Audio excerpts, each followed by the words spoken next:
Hi, my name is Raj and I'm from Sunrise Radio, and we're lucky enough to have today with us in the studio Kiran Bali MBE. Welcome to Sunrise, Kiran. Thank you so much for having me. You're welcome. Let's start off by introducing yourself. Some of our listeners may not be aware about you and the work you're doing. Brilliant. Thank you. I'm Kiran Bali. I'm a local magistrate here. I've been a magistrate for over 20 years, and I also chair a global organization called Pro Social World.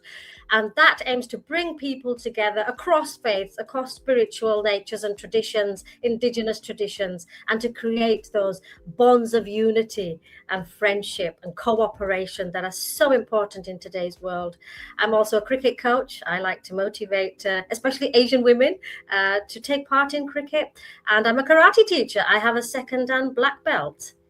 But aside from that, I'm a very busy woman. But I practice Hinduism, and I would say a leader, Hindu community leader. I mean, that must keep you busy. Let's talk more about, firstly, your leadership and your interfaith work. What brought you into that direction? Yeah, so basically, my path into the leadership and interfaith work, it really began with the sincere understanding and practice of my faith. And it really unfolded from there through selfless service, giving to others. At school, there was such a diverse community, and I learned the importance of really bringing people together across difference. It's always been about listening, building trust, and helping communities find unity in these challenging times. So my faith has really grounded me throughout. These values that true leadership is service to others, and we must carry that out with humility, integrity, and without any attachment to reward.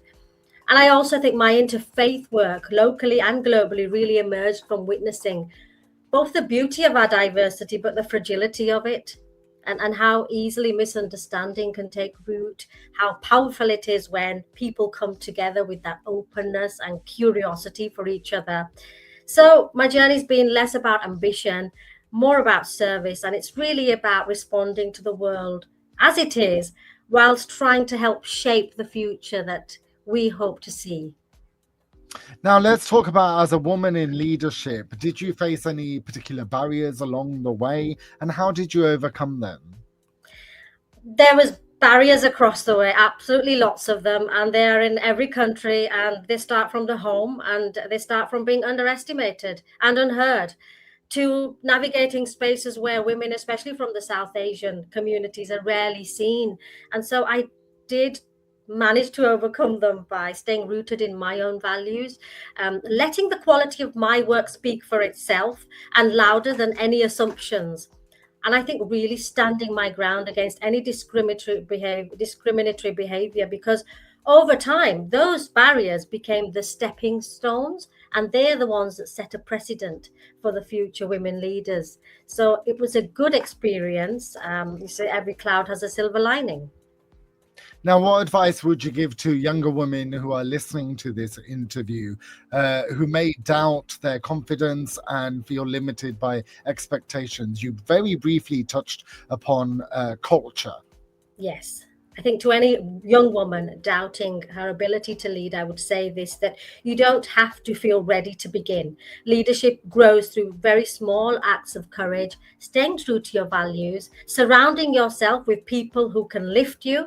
And you will then, at that point, realize that your voice really matters. And our world needs your perspective.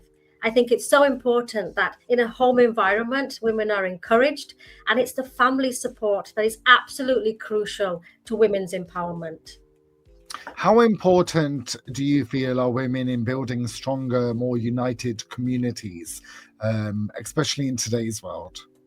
Women are playing such a vital role in building those stronger communities, more connected communities.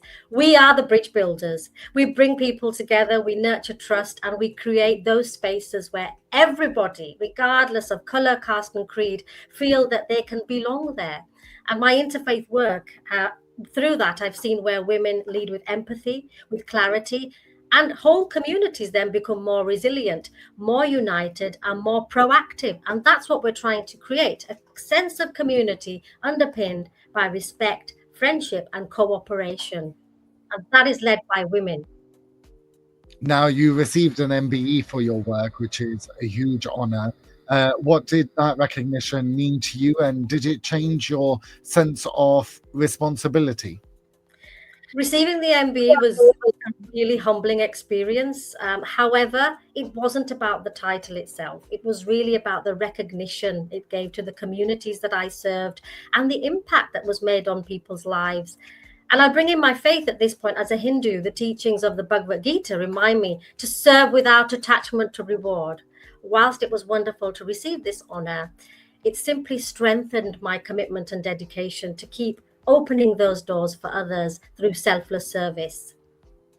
Now, it is International Women's Day.